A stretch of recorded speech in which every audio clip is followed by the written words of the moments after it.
لیکن جب یہ کہہ رہا ہے کہ یہ اللہ کے مرضی کی پیروی کرتے ہیں ان کی ہدایت ہوگی، تو اللہ کی مرضی کہاں ہے کہ ان کی ہم پیروی کریں؟ پیروی قدم بہ قدم چلنے کو کہتے ہیں۔ تو اللہ کی مرضی کہیں چل رہی ہو تو قدم پہ قدم رکھے اور آگے بڑھے ہم۔ بہت کلیجہ نکال دیا تمہارے سامنے۔ اب دیکھو من اتبع رضوانہ، جو اللہ کی رضوان کی پیروی کرتے ہیں، تو پتہ چلا رضوان کی پیروی اسی وقت ممکن ہے کہ جب رضوان شکل آدمی میں ہو، کہ جو چلتا جائے تو ہم قدم رکھتے چلے جائیں۔ تب ایک ہی ذات ملی جو شب ہجرت لیتا، تو اللہ نے فرمایا وَمِنَ النَّاسِ مَن يَشْرِي نَفْسَهُ ابْتِغَاءَ مَرْضَاتِ اللَّهِ۔ سلام محمد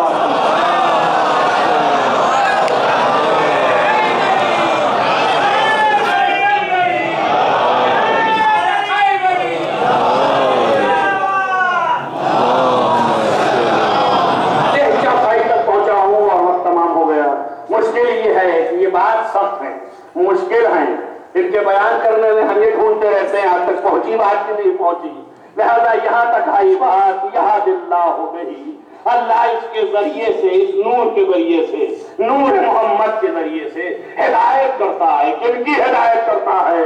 ان کی ہدایت کرتا ہے جو اللہ کے رضوان کی پیروی کرتے ہیں۔ اور اس سے زیادہ مجھے کہنے کی ضرورت نہیں ہے نا، نہیں معلوم ہو گیا ہدایت سب کی نہیں ہونے والی ہے۔ ہدایت انہیں کی ہونی ہے جو مرضی خدا کی پیروی کر رہے ہیں۔ مرضی خدا کون ہے؟ ڈھونڈ لیا تم نے جب ہجرت، جب مل گیا اور اس کی جو پیروی کر رہے ہیں، اب ان کو ہدایت ہوگی، جو ہے ان کو ہدایت ہوگی۔ اسی لیے چھٹے امام سے کسی نے پوچھا تھا روزانہ پڑھتے آیت الکرسی آخری آیت کیا ہے؟ اور یہ آپ آخری آیت میں ہے والذین آمنوا یخرجہم من الظلمات الی النور۔ اللہ تعالیٰ جو ہے ولی الذین آمنوا، ولی ہے ان لوگوں کا کہ جو ایمان لے آئے، یخرجونہم من الظلمات الی النور، ان کو ظلمات سے نکالتا ہے اور نور کی طرف لے جاتا ہے۔ یہ اللہ، یہ تو مومن ہے۔ مومن نور کسے کہتے ہیں؟ کہا کہ یہ تو ایمان کا نام ہے۔ نور کسے کہتے ہیں؟ ہدایت کا نام ہے۔ نور کسے کہتے ہیں بتائیے آپ؟ اور وہ کفر جو ہے وہ کیا ہے؟ ضلالت ہے۔ یخرجون من الظلمات، کفر کیا ہے؟ ظلمات ہے۔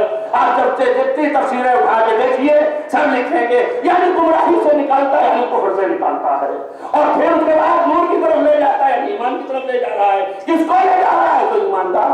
ابھی جو خود ہی پہلے سے نور میں ہے تو کیا نور میں لے جا رہا ہے؟ جب پہلے ہی سے مومن ہے، خود ہی نور میں ہے، تو اللہ کمال بھی کیا کر رہا ہے؟ نور والے کو ہی پکڑ کے نور میں جا رہا ہے۔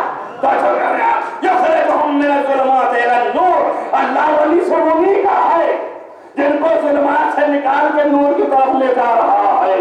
بس معلوم یہ ہوا کہ کچھ مومن ایسے ہیں، ایسا کہہ رہے ہیں جو کفر کے دائرے میں تو نہیں ہے، اسلام لا چکے ہیں، ایسا کہہ رہے ہیں، لیکن ابھی اصل ایمان نہیں پایا، ان کو اس نور کے ذریعے سے ہدایت کر رہا ہے، اس راستے تک پہنچا رہا ہے۔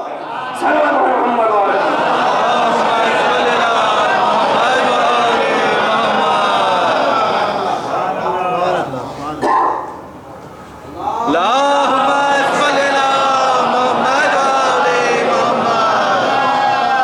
اور اس کے مقابل میں اللہ کے شیطان ہے، اولیاءکہم الطاغوت یخرجون من النور الی الظلمات۔ یہ مقابلے میں آیا اللہ ان کو جو اسلام لے آئے اور ان کے پاس ابھی بھی ضلالت، تو ضلالت سے نکال کے نور ایمان کی طرف لے جا رہا ہے۔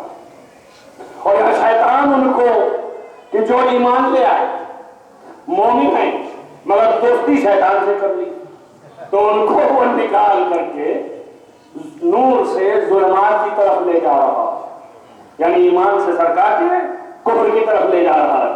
اب پورا قرآن نے تو بیان کر دیا، اگر ہم کھول کھول کے بیان کریں تو آپ تبرہ کرنے لگے، لیکن بہرحال یہ بتا رہا ہے کہ کچھ ایسے ہیں کہ جو مومن ہیں، مومن ہونے کے باوجود جب شیطان کے دوست ہو جائیں گے تو پھر وہ ایمان پر باقی نہیں رہیں گے، اس لیے کہ شیطان ان کو نور ایمان ایمان سے نکال کے ظلمات کی طرف لے کے چلا جائے گا۔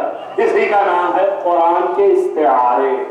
قرآن کے اندر سب موجود ہیں، کوئی خارج نہیں ہے۔ نہ پوچھئے آپ کہ ان کی مدح ہوئی کہ نہیں، ان کی بھی مدح ہے، ان کی بھی مدح ہے۔ ان کی جس لائق کی مدح ہے ویسی مدح ہے، ان کی جس لائق کی ہے ویسی ہے۔ ان کی حالت یہ ہے کہ یہ مرضی الہی بن گئے ہیں، تو ہر شخص ان کی پیروی کرے گا تو ہدایت مل جائے گی۔ ان کی حالت یہ ہے کہ وہ ان کے ساتھی ہو گئے ہیں، تو جو ان کی طرف جائے گا، شیطان کی خصوصیت یہ ہے کہ جو مرضی سے ہٹا الہی مرضی سے، تو شیطان کھینچ کے ظلمات کی طرف لے جائے گا۔ اب یہ دو باتیں آپ کو اگر معلوم ہو گئی ہیں وقت تمام ہو جانے کی وجہ سے، تو میں یہاں پر ربط دے رہا ہوں آپ کو، اور آپ اندازہ لگائیں۔ ایک وہ ہے کہ جس کے نور کے ذریعے سے کائنات کو خدا جگمگا رہا، اور اسی نور کے ذریعے سے خدا ہدایت کر رہا ہے۔ ہدایت پانے والے بھی سب نہیں ہوں گے، وہی ہوں گے جو مرضی خدا کی پیروی کر رہے ہوں گے اور وہ ہدایت پا رہے ہوں گے، اور ایک وہ ہوں گے کہ بنام ایمان آئے ہوں گے مگر شیطان کی دوستی پر وہ ایمان سے نکل کر کے کفر کی طرف جا رہے ہوں گے۔ اب دونوں کو مشاہدہ کر لو کربلا میں۔ ایک وہ تھا کہ جو لوگوں کو ایمان کی طرف لے جا رہا تھا، اور ایک گروہ وہ تھا جو لوگوں کو کفر کی طرف لے جا رہا تھا۔ بس کربلا کا واقعہ قرآن کی تفسیر کر رہا تھا اور کچھ نہیں۔ صلوات ہے محمد وعلیہ۔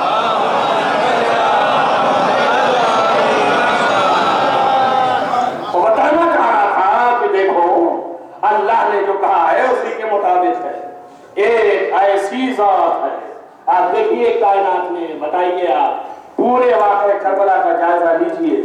امام حسین علیہ السلام سے یزید جو ہے وہ بیعت مانگ رہا تھا 23 سال، اور امام حسین علیہ السلام نے بیعت نہیں کی، بلکہ نہ نہیں کیا، بلکہ یہ کہا کہ ہمارا جیسا تو جیسے سے بیعت نہیں کر سکتا۔ تاریخ میں لکھا ہے۔ اب یہ تو امام کا کلام ہے، بلیغ ترین، جیسے قرآن تھا بھی، اس کا سمجھنا مشکل ہے، ویسے ہی امام کا سمجھنا مشکل ہے۔ امام کا کلام ہے، اس میں امام نے ایک ہی لفظ میں کل خاندان، اور خالد خاندان ہی نہیں، ہر چاہنے والے کو سمیٹ لیا۔ اور عظیم بات کہہ رہا ہوں، استدلال کی منزل ہے۔ کل خاندان اہل بیت، اتنا ہی نہیں، ہر چاہنے والے کو سمیٹ لیا کہ جو جو میرے چاہنے والے ہیں۔ اب پوچھئے آپ یہ کیسے؟ تو پیغمبر نے فرمایا یا علی تیرے چاہنے والے تو جیسے ہو جائیں گے۔ اسی لیے جب آخری امام کا ظہور ہوگا تو روایات بھری پڑی ہے کہ آپ وہ مومنوں کے سامنے آئیں گے اور ہر ایک مومن کے سر پر ہاتھ پھیریں گے تو سارے مومن اسی طریقے کی عقل پیدا کر لے جائیں گے۔ تو اس کے کیا معنی ہے؟ ہم جیسے ہو جائے گا۔ دوسری روایتیں ہیں کہ یہ شیعہ ہماری بچی ہوئی مٹی سے خلق کیے گئے ہیں، ہمارے چاہنے والے جو ہیں ان کی خلقت کھولے کے یہ خلق کیے گئے ہیں من فاضل طینتنا، ہماری بچی ہوئی مٹی سے۔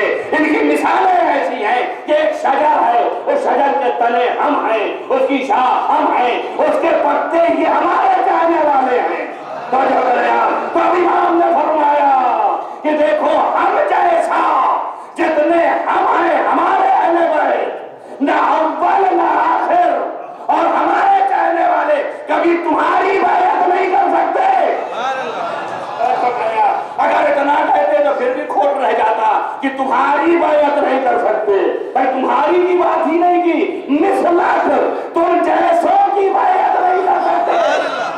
تب اس کے معنی یہ ہو گئے کہ حسین سے پہلے جتنے آئے انہوں نے یزید سے پہلے یزید جیسے جتنے تھے ان کی بیعت نہیں کی، اور حسین کے بعد یزید جیسے جتنے آئیں گے، حسین جیسے جتنے ان کے چاہنے والے کبھی بیعت نہیں کریں گے۔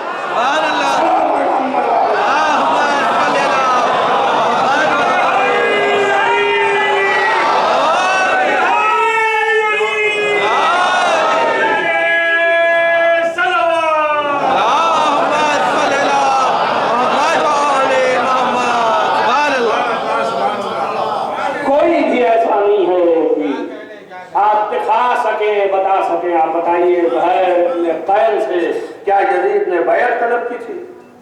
حبیب ابن مظاہر سے کیا یزید نے بیعت طلب کی تھی؟ کسی تاریخ میں دکھائیے آپ لا کر کے۔ شہدائے کربلا میں سے غیر از امام حسین کسی ایک کا نام لے کے آئیے، بتائیے کہ یزید کا خط آیا ہو، یزید کا فرستادہ آیا ہو کہ چلو بیعت کر لو میری، اور کر لیتے تو جان بچ جاتی، مگر ان سے کسی سے بیعت مانگی ہے یزید؟ یا عمر سعد میں، یا کوئی سپہ سالار میں؟ بتائیے آپ کسی ایک شہید سے بیعت مانگی ہے؟ کسی ایک سے آپ دکھائیں مانگی ہو؟ مانگی تو صرف امام حسین سے، مگر یہ سارے لوگ کیوں نہیں بیعت کیے؟ سمجھ رہے نا؟ جو میں نے تشریح کی ہے اس کو ملائیں آپ یہاں، اس لیے کہ حسین سے محبت کرنے والے تھے، حسین سے محبت کرنے والے تھے۔ تب آپ سوچے کلیجے پہ ہاتھ رکھ کر کے کہ حسین کے چاہنے والے وہ تھے کہ جنہوں نے بیعت نہیں کی، بیعت نہیں کی تو ہوا کیا؟ مرنا تو الگ ہے مگر بچ گئے جہنم جانے سے، اور جنہوں نے حسین سے محبت نہیں کی آئے ساتھ تھے مگر چھوڑ کے چلے گئے، وہ گئے کہاں؟ وہ جہنم چلے گئے کہ نہیں چلے گئے؟ تب ایک بات طے ہو گئی کہ حسین کی ذات ایسی ہے کہ اگر محبت کر لو تو جہنم سے بچائے گی اور جنت تک لے جائے گی، اور اگر حسین سے تم نے دشمنی کر لی، مخالفت کر لی، چھوڑ کے ہٹ گئے تو جہنم لے کے چلی جائے گی۔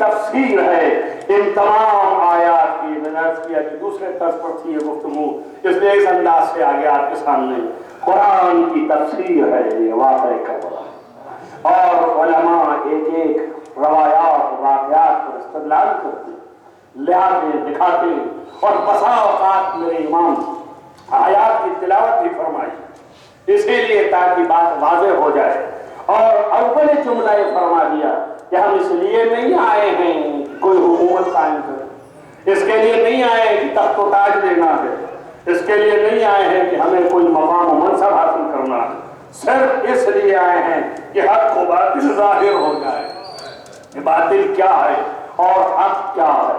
عزیزان گرامی، اسی حق و باطل کے ظہور کے لیے یہ واقعہ کربلا ہے۔ آپ اندازہ کریں جو چاہنے والے ہیں حسین کے، وہ ہمیشہ حسین کی طرف جب آئیں گے تو ان کو حسین جہاں ہیں وہیں لے کے جائیں گے، اور جو حسین سے مخالفت کرنے والے ہیں جہاں مخالفین ہیں وہ وہاں جائیں گے۔ یہ بالکل مسلم ہے، اس میں ذرہ برابر فرق نہیں ہے۔ آج 2 محرم، اس 2 محرم کو قافلہ کربلا کی سرزمین پر پہنچ گیا، یعنی منار ہدایت جو ہے یہ کربلا۔ عظمت کربلا اتنی ہے کہ دنیا میں کوئی مثیل نہیں ہے زمین کی۔ آپ دیکھیں شاعر کہتا ہے اور بڑے تمکنت سے کہتا ہے کہ ملاحظہ کریں کہ کعبہ عظیم تر ہے مگر کربلا نہیں۔ یہ کیوں آتے؟ کعبہ عظیم تر ہے مگر کربلا نہیں، اور آرام گاہ فاطمہ زہرا بنا نہیں۔ اگر کوئی چیز اس کے بعد عظیم تر ہو سکتی تو وہ آرام گاہ فاطمہ زہرا، لیکن وہ بنا ہی نہیں۔ ظالم قبل اس کے بھی کچھ کرتے، خود امیر المومنین انتظام کر کے چلے گئے۔ ایک ہی بیوی ہے جو راز اللہ، جس کی قبر نہیں معلوم کہاں، نہیں معلوم ہے کہ جنت البقیع میں ہے کہ حجر میں ہے کہ روضۃ فی ریاض الجنہ میں ہے، کچھ نہیں معلوم۔ کعبہ عظیم تر ہے مگر کربلا نہیں، آرام گاہ فاطمہ زہرا بنا نہیں۔ کعبے کی خاک لائق سجدہ ضرور ہے، کعبے کی خاک لائق سجدہ ضرور ہے، لیکن یہ خاک خاک ہے، خاک شفا۔ یہ کربلا ہے کہ جس کی خاک خاک شفا ہے، اور ایسی خاک شفا ہے کہ اگر سجدہ کریں تو یہ یہاں سے اثر کر کے دماغ کو شفا دیتی ہے، اور ایسی کھا کے شفا ہے کہ اگر دہان سے لے ساری مٹیاں حرام ہیں خواہ وہ کعبے کی کیوں نہ ہو، لیکن صرف کربلا کی مٹی ایسی ہے کہ رسول نے فرمایا ہے اور ائمہ نے فرمایا ہے یہ شفا کے لیے ہے۔ آپ اندازہ کریں یہ مقام کتنا بلند ہے، اس سرزمین پر آئے حسین، مگر کیسے آئے؟ تاریخوں نے یہ بتایا کہ جب چلتے ہوئے گھوڑا ٹھہر گیا، ایئر لے لی اور آگے نہ بڑھنے لگا، ٹھوکریں لینے لگا، تو آپ نے ٹھہر کے کہا بس پتہ لگاؤ اس جگہ کا نام کیا ہے۔ مولا آپ امام ہیں، آپ کو پتا ہے یہ کیوں کہلوا رہے ہیں کہ جگہ کا نام کیا ہے؟ آپ تو جانتے ہیں نا، امام سب جانتا ہے، جب نہیں جواب آئے تاکہ یہاں کے لوگوں کو تاریخ میں ثبت ہو جائے اور معلوم ہو جائے کہ حسین انجامے میں نہیں اتر گئے، حسین جان کے اترے ہیں، حسین کو پتا ہے کیا ہونے والا ہے۔ یہ بہادری کی علامت ہے، یہ شجاعت کی دلیل ہے۔ تو فرمایا پتہ لگاؤ یہ کون سی جگہ ہے؟ آواز آئی اسی کا نام نینوا ہے، اسی کا نام کربلا ہے۔ سب سے پہلے تاریخ میں جو بات لکھی گئی وہ یہ لکھی گئی کہ آپ نے وہاں کے زمینداروں کو بلایا اور کہا ان سے پوچھو یہ زمین کی قیمت کیا ہے، جو قیمت ہے وہ میں ادا کرتا ہوں۔ جب زمین خرید لی تو ان لوگوں سے کہا خرید تو لیا ہے لیکن تمہیں کو پھر میں بحال کرتا ہوں، تمہارے لیے حلال ہے۔ کیوں حلال ہے؟ تو مگر ایک شرط ہے، دیکھو میرے دنیا سے جانے کے بعد جب میرے ساتھ یہاں پر آئے تو انہیں میرے قبروں کے نشان بتانا، قبروں کے نشان بتانا کہ میری قبر کہاں ہے۔ سے ختم کرتا ہوں انشاءاللہ تعالی، یہ بیان مسلسل ہے لیکن میں جو سوچ کے آیا ہوں تو چوتھائی بیان کر سکتا ہوں، باقی انشاءاللہ فضائل کی منزلیں ہیں کہ جو رہ جا رہی ہیں۔ دیکھیں آپ امام علی مقام نے فرمایا کہ میرے پاس جب میرے چاہنے والے آئے تو انہیں میری قبر کے نشانات بتانا، اور ایک چیز اور فرما دی کہ دیکھو یہ خیال رکھنا 3 دن اس کو میں معلوم ہے حسین کے چاہنے والے کان کھول کے سنو کہ حسین تمہیں کتنا چاہتا ہے، کہ تمہارے لیے انتظام کر رہا ہے کہ ہماری جگہ بھی بتانا اور اس کے بعد ہماری طرف سے مہمان بھی رکھنا۔ اللہ اکبر، زمین لے لی گئی اور جب زمین لے لی گئی تو خیمے اترنے لگے۔ صحرا تھا اس میں خیمے اتر رہے ہیں، کہیں ادھر خیمے لگ رہے ہیں کہیں ادھر خیمے لگ رہے ہیں۔ وہ بھی وقت آیا کہ خیمے اٹھے بھی ہیں، لیکن عزیزوں جب خیمے لگ رہے تھے تو بڑی خوشیاں تھیں، اہل بیت کے آدھار میں خوشیاں تھیں کہ ہم اس منزل پر پہنچ گئے۔ ایک ایک بچہ جانتا تھا کہ ہم کہاں جا رہے ہیں، لیکن خوشیوں کا یہ عالم ہے کہ ایک دوسرے کو مبارکبادی دے رہے ہیں۔ اب اس کے بعد یہ تمام چاروں طرف صحرا کے اندر جہاں تک امام نے نشان اپنا معین کیا اس نشان کے اندر آپ کا خیمہ لگ گیا اور زمین چھوڑ دی ہے، سب اس لیے کہ اگر جنگ بھی ہو تو کوئی یہ نہ کہے کہ کسی اور کی زمین پر تھا۔ اللہ اکبر، حسین کی غیرت کا اندازہ لگائیے۔ ایک چیز ہے رسم رواج اور ایک چیز ہے حقیقت۔ حقیقت تو یہ ہے کہ کائنات کا ہر ذرہ امام کی ملکیت ہے، ہر ذرہ ملکیت ہے۔ خلیفہ جو بھی ہے رسول کا اس کا ہر ذرہ اس کے اقتدار میں ہے، لیکن ظاہر میں قابض آپ ہیں تو فوری ملکیت آپ کی ہے، طولی امام کی ملکیت ہے، لہذا فوری پیسہ دے کر کے ظاہر میں بھی رواج کے اعتبار سے اس کو اپنا لیا کہ اب یہ میری زمین ہے۔ اللہ اکبر، کر کے میری میت دفن ہو تو اس میں میری میت دفن ہو تو اپنی زمین کہلائی جائے۔ یہ تو یہاں تک رہا، لیکن میرا دماغ کچھ اور آگے جاتا ہے اور میں یہ سوچتا رہتا ہوں کہ یہ تو امامت جانے، چونکہ قاعدہ یہ ہے کہ زمین کیا ہر ذرہ امام کا ہے تو اس کے لیے کوئی مشکل نہیں، جہاں چاہے دفن ہو سکتا ہے کیونکہ اس کی ملکیت ہے، لیکن میری ملکیت زمین نہیں ہے۔ یاد رہے جہاں میں خریدوں گا وہی میری ملکیت ہوگی۔ اب میرے راز یہ سمجھ میں آتا ہے کہ میرے آقا نے کیوں زمین خریدی ہے، اس لیے کہ حسین کے بعد ہر چاہنے والے کی یہ آرزو ہوگی کہ وہ حسین کے نزدیک دفن ہو۔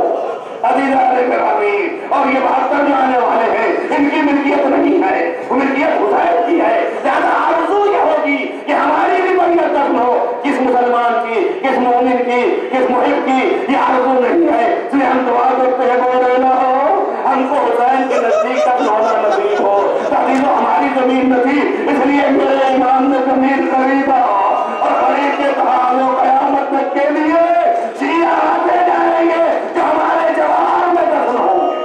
جزاکم ربکم خیر الجزا۔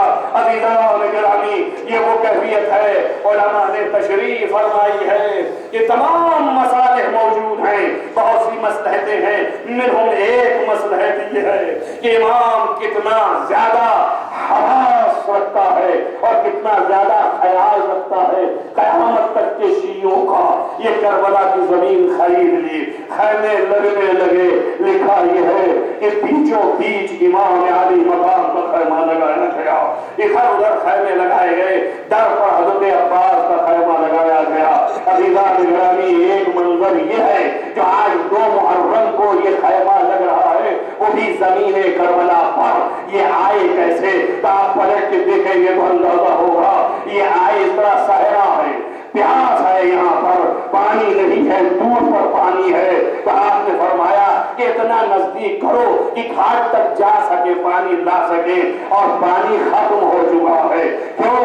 اس لیے کہ پانی لے کے چلے تھے جو مکہ سے، وہ سارے راستے پیتے آئے، اور جو پانی بچا تھا وہ ابھی اسی 2 محرم سے پہلے کچھ دن پہلے ہفتہ نہ گزرا ہوگا کہ ایک قافلہ حسین کو گرفتار کرنے گیا، اس قافلے کو پورا پانی پلا دیا، جو بھی تھا پانی پلا دیا۔ پیاس کا یہ عالم تھا کہ گھوڑے بھی پیاسے تھے، اس قافلے والے کے جانور ناقے پیاسے تھے۔ امام علی مقام نے حکم دے دیا کہ جانوروں کو بھی پانی پلا دیا جائے، سارا پانی کو پلایا گیا۔ اور آپ نے دیکھا کہ ایک قافلے کا قافلہ سالار جو ہے وہ بڑی دیر میں آیا ہے، لیکن اس کی کیفیت یہ ہے کہ اس کے حواس وجہ نہیں ہے، وہ گھوڑے سے اترا ہے تو اس کے سامنے دھواں دھواں ہے۔ امام نے اپنے کوزے میں پانی لیا اور اس کے نزدیک پہنچے اور اس کے چہرے پہ پانی ڈالا اور اس کے منہ سے کوزے کو لگا دیا، وہ پانی پیتا رہا۔ جب پی لیا تو آنکھ کھل گئی، جو کھلی تو دیکھا حسین کھڑے ہیں، وہ آپ ہمیں پانی پلا رہے ہیں۔ فرمایا تو پیاسا تھا، کیا کرتا نہ پلا تھا، بس پانی ہو گیا۔ اس کے بعد جب وقت اتنا آیا کہ امام نے پھر حکم دیا کہ یہاں سے قافلہ کوچ کیا جائے، ہمارے سفر کا راستہ کچھ اور ہے، ہم آگے چلیں گے، تو یہی جو کہا کہ بڑھا اور پڑھنے کے بعد لگام فرض پر ہاتھ رکھ دیا کہ حضرت رسول آپ آگے نہیں رکھ سکتے ہیں، آپ کو ادھر نہیں جانا ہے، ادھر جانا ہے۔ حسین ابن علی نے کہا دیکھ یہ بے ادبی تو نے کیوں کیا ہے؟ اگر یہ کام تو نے کیا ہے تو ایک لفظ سن لے، تیری ماں تیرے ماتم میں بیٹھ۔ اللہ اکبر، یہ کون ہے جو سبب بن رہا ہے حسین کو کربلا لانے کا؟ یہ بھی وہ لوگوں میں سے ہے کہ جس سے یزید نے بیعت نہیں مانی، بلکہ یزید نے اس کو اپنے قافلے کا قافلہ سالار بنایا، سپاہ سالار تھا، 4000 کا رسالہ لے کے گیا تھا، بعض روایتوں میں 1000 کا رسالہ ہے، یہ لے کے گیا تھا، تو اب یہ تو یزید کے طرف تھا۔ لیکن عزیزو، جو رمق محبت حسین ہے، یہ روز عاشور اس طرح ابھر کے سامنے آئی کہ یہی ہر پلٹ کر کے حسین کی طرف آ گیا۔ یہ کربلا میں جب یہ قافلہ اترا تو ہر کی وجہ سے اترا، لہذا اسی زبان سے کہا کہ صبح عاشور بچوں نے کہا اللہ تعالیٰ پیاس آئے پیاس، تو گھر سے آواز آئی یہ پیاسے کیا کہہ رہے ہیں؟ گھبرا گیا، باہر نکلا، ٹہلنے لگا، ادھر دیکھا ادھر دیکھا، کچھ سمجھ میں نہ آیا۔ اس کے کان میں ایک ہی بات ٹکراتی تھی کہ تیری ماں تیرے ماتم پہ بیٹھے، اور دوسری فکر جو تھا وہ یہ تھا کہ تو پیاسا تھا تو پانی نہ پلا تھا، بس سوچ رہا تھا کہ حسین نے یہ کام کیا ہے اور میں نے یہ ظلم کیا ہے کہ چھوٹے چھوٹے بچے پیاسے ہیں، لہذا میں یہاں لے کے آیا ہوں، مجھ سے زیادہ کون خبردار ہوگا؟ بیٹے نے بڑھ کے پوچھا کیا سوچ رہا ہے بابا؟ کیا بتاؤں تجھے، میں جنت اور جہنم کے درمیان ہوں۔ تو کیا ہے؟ کہا دیکھو آؤ، ہاتھ پکڑ کر کے لے کے گیا آگے، اور کہا سنو یہ کربلا ہے نا؟ کہا حسین کدھر جا رہے تھے؟ راستہ معلوم نہیں ہے، یہاں لے کون آیا؟ میں لے آیا ہوں۔ کہا سنو آواز کیا آ رہی ہے؟ کہا بابا آواز آ رہی ہے نہیں ہے؟ کہا دیکھو یہ پیاسے کیوں ہیں؟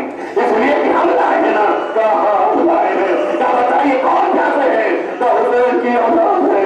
کہا کون ہے؟ کہا جس نے ہمیں پانی پلایا ہے۔ کہا تو ان کے پیاس کے سبب ہم بن گئے نا؟ تو دیکھو اب میرے سمجھ میں نہیں آ رہا ہے کہ میں کس کا ساتھ دوں۔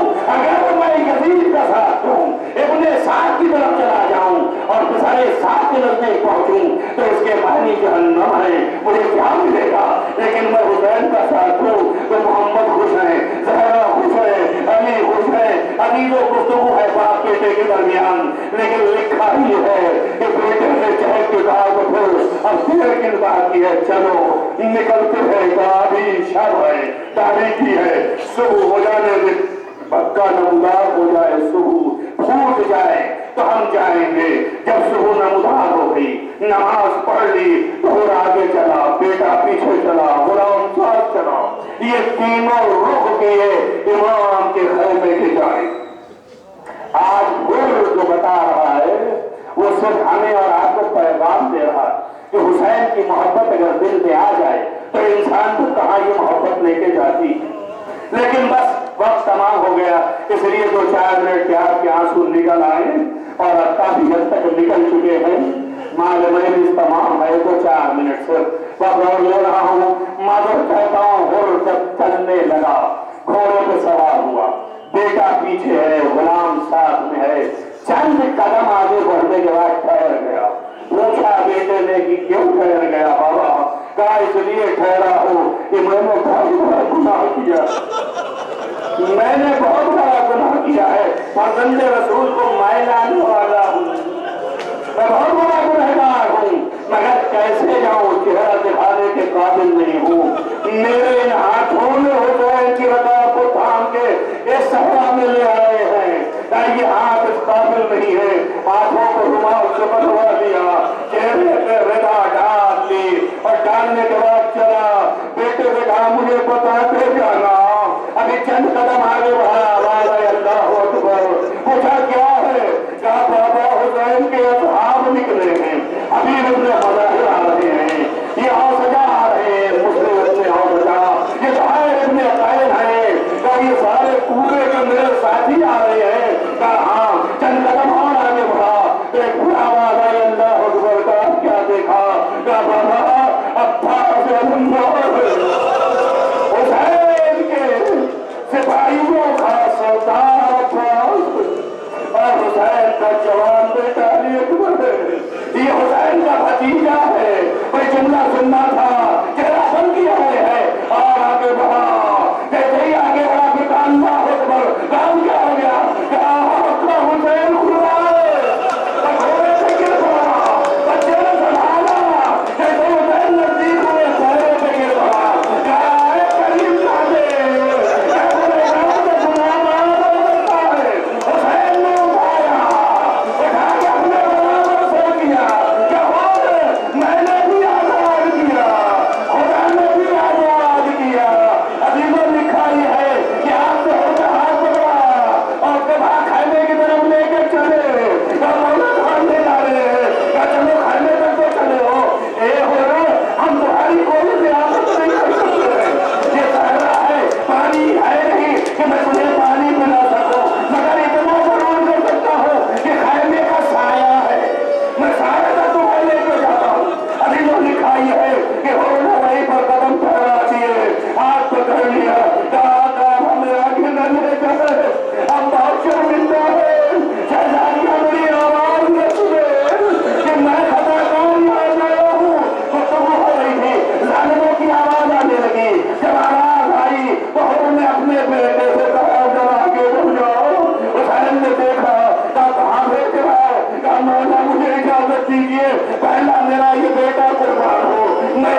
تمام دنیا میں جہاں جہاں میزبان آل محمد ان کے تمام ہوائی شاہیہ کو برما جو ان میں سے مرحوم ہو گئے ان کے جوار معصومین میں جگہ بارہ جو مریض ہیں ان کو شفا جو کامل عنایت فرما جنہوں نے دعاؤں کے لیے کھا ان کی دعاؤں کو مستجاب فرما جو مریض دعاؤں کے لیے ان کو شفا جو کامل عنایت فرما بارہ بحق جو واسطہ محمد والا محمد کا رضا جو قائم ولائم ورکھ آپ ہم سب کے دلوں ولایہ محمد جاگزی فرما بارہ جہاں جہاں بھی عزاداری ہے اس کی حفاظت کو فرما بارہ امام کو ظہور جلد از جلد فرما کہ اصحاب و انصار میں شمار فرما اللہم تقبل من الدعاء محمد و